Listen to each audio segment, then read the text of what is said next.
همه این اخلاق منو میدونن، همه میتونن بیان و غذا بخورن. اگه پول داشته باشن پولشو میدن، اگه نداشته باشن الله بهم پاداش میده. الله بهت برکت چیز بده. دیگه نمیخوای؟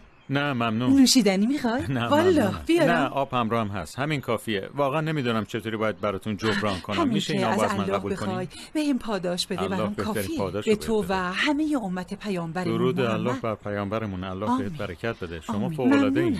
اخلاقتون خیلی عالیه. هیچ چیزی باقی نمیمونه به جز الله با عظمت. درسته. هیچ چیزی باقی نمیمونه. اما خرجتون از کجا در میارین؟ کی حمایتتون میکنه؟ من از برادرم مراقبت میکنم. مریضی قند داره. خودم هم مشکل قند دارم و مریضم. اما شکر الله بزرگترین بخشنده است. درسته.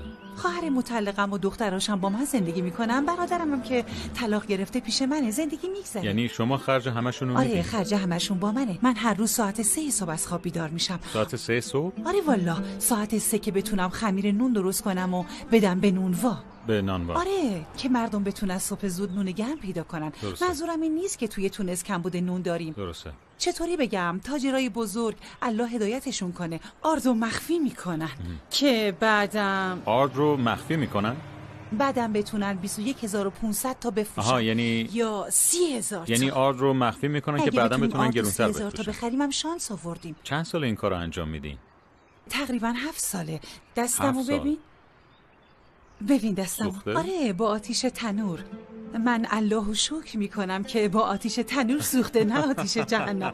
تو اسم چیه پسرم؟ اسمم قیسه. افتخار دادی قیس. الله حفظتون. انشاءالله که از جانب خودشون برامون کمک بفرسته. الهی آمین. الله براتون کمک میفرسته. امید خودش. اهل کجایی؟ الله به خاطر این روح قشنگت برات کمک میفرسته. هم اهل کجایی؟ اهل اماراتم. اوه امارات.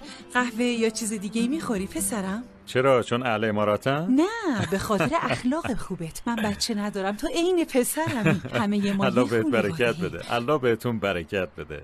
شما آدم بزرگی هستی و خیلی هم دست و دل باز. الله بهتون سلامتی بده. نمیدونم این لطفتون رو چطور جبران بکنم. هیچی، فقط از اینجا که رفتی برام دعای خیر کن. الله بهتون عشق بده. ببخشید که من پول ندارم بهتون بدم. یه اتفاقی برام افتاده، همه پولم از دست رفت. گوش کن، من بهت پول میدم که ماشین بگیری. نه لازم نیست، ممنونم. الله خیرتون بده. من میتونم 10 ریال کمکت کنم. فقط همینقدر دارم. قسم به الله همینقدر دارم. میرم بیارمش. همینجا بمون. نه نریا.